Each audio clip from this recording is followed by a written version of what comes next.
Welcome back. In this video I'll wire up my new Speedo. So I did a fair bit of research and I chose the ACEWELL unit. So this is the CA080. I picked it because it's got that sort of classic look to it, and unlike the Mozuki Speedo, which was really just a cheap Chinese unit, whilst it has pretty good functionality, this one is just built so much better. So you can just see by looking at it how well built it is. It comes with everything you need. There's a great wiring diagram. There's both sides of the harness, the plugs you need for a fuel sender unit. It has an oil temp sensor or water temp sensor included. There's the speed sensor here.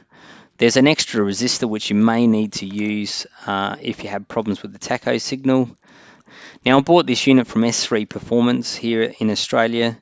I would highly recommend these guys, not only for the range they have, but for their service. And you can be assured that if you buy something, those guys are there to help should you have any problems. So I'll put a link in the description box. So what I do is I just install the headlight housing first, because that's a typical spot to hide the wiring. Here's the unit here. It does come with that bracket, which I modified in an earlier video to get it to fit the way I wanted.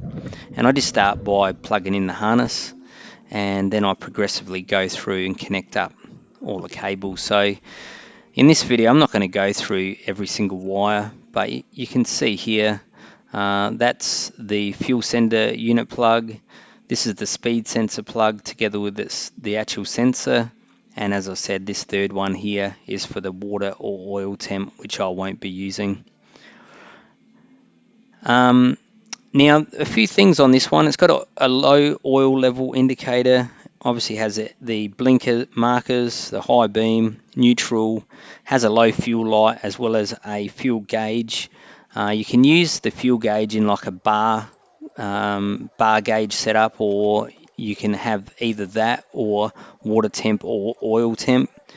It has a gear selector which actually calculates what gear you're in, which is quite smart. So an XJ650 doesn't have those gear selector triggers in the engine, but this Speedo will estimate what gear you're in. So looking forward to seeing how that works. Now, on the rear disc is where I'm putting my speed sensor.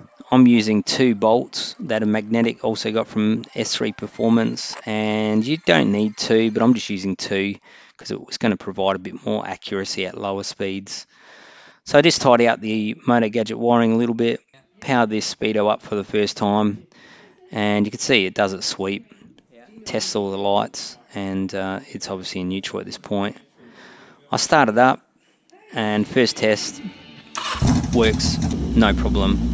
For the RPM signal, I went straight off of the trigger signal on the coil. Now you can see that little high beam light flashing was the only minor issue I had, and the only reason it did that is because I didn't have the headlight plugged in and it didn't give it somewhere to feed back to earth. So you can see here when I unplug it, it starts flashing again. So if you have this, which is probably unlikely, just make sure you wire up the whole thing and you shouldn't have any problems.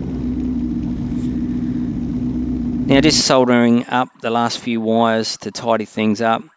I'm going to use LED blinkers front and rear, and one of the things that I'm going to do is install a couple of diodes. So these diodes are really cheap. They're only literally a few cents each, and what they do is they act like a one-way valve, and it stops backfeeding. And without this, sometimes, particularly with LEDs, you can get false light signals and funny things going on. So they're pretty cheap and easy to install, and it just protects you from all of that. So I've got one on each of the blinkers, and that should ensure I don't have any problems. So just giving it a quick test there. So that's a Speedo pretty much installed now. Like I said, I didn't have any problems during the installation. I will do another video showing all of the setup of this Speedo and exactly how it works and functions. And in the next video, I will finish off the handlebar controls with some other Moto Gadget gear that I've purchased. Stay tuned.